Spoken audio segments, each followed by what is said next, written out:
नमस्कार दोस्तों, एक हिस्टोरिक डील आ रही है जिसे दुनिया के कुछ लीडर्स ने मदर ऑफ ऑल डील्स भी बुला दिया है। इंडिया और यूरोपियन यूनियन एक mega free trade agreement finalise करने जा रहे हैं और इससे इंडिया के एक्सपोर्ट्स, जॉब, मैन्युफैक्चरिंग और ग्लोबल पोजीशन को ह्यूज बूस्ट मिल सकता है। ये डील 2007 से चर्चे में थी, कभी रुकती थी कभी चलती थी, पर अब ऑलमोस्ट फाइनलाइज स्टेज में है और 27 ईयू नेशन को कवर करेगी। इससे एक कंबाइंड मार्केट बनता है। अराउंड 2 बिलियन लोग, ऑलमोस्ट 25% ऑफ ग्लोबल जीडीपी, दुनिया का एक बड़ा हिस्सा। और इस डील को EU chief Ursula von den ने हिस्टोरिक फ्री ट्रेड एग्रीमेंट या mother of all trade deals तक कह दिया है। अब सबसे इंटरेस्टिंग टाइमिंग की बात करते हैं। 25 से 27 जनवरी तक EU commission president Ursula von der और EU council president Antonio Costa India visit पर आ रहे हैं और 26 जनवरी यानी 77th रिपब्लिक डे पर ये दोनों चीफ गेस्ट भी होंगे। फिर 27 जनवरी को इंडिया ईयू समिट भी है जहां डील का अनाउंसमेंट भी या साइनिंग होगा। और वैसे अगर आपको याद हो तो एक टाइम पे न्यूज़ था कि यूएस के साथ 500 बिलियन का डील होगा, बट वो तो तब पॉसिबल है ना जब ये इंसान डील करने दे। बट इन भाई साहब को तो 500% का टैरिफ लगाना है। यूएस और यूरोप के साथ इंडिया ट्रेड सरप्लस है, लेकिन ओवरऑल इंडिया का ट्रेड डेफिसिट $25 बिलियन है।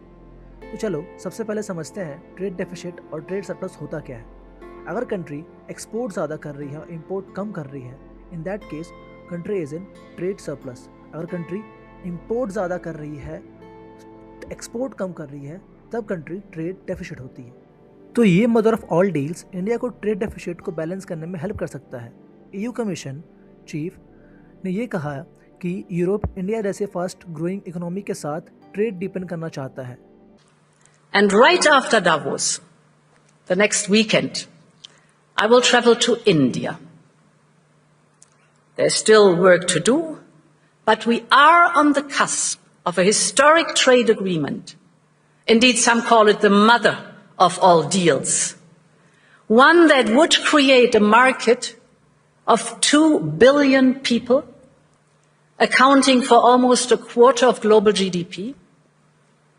And crucially, that would provide a first mover advantage for Europe with one of the world's fastest growing and most dynamic continents.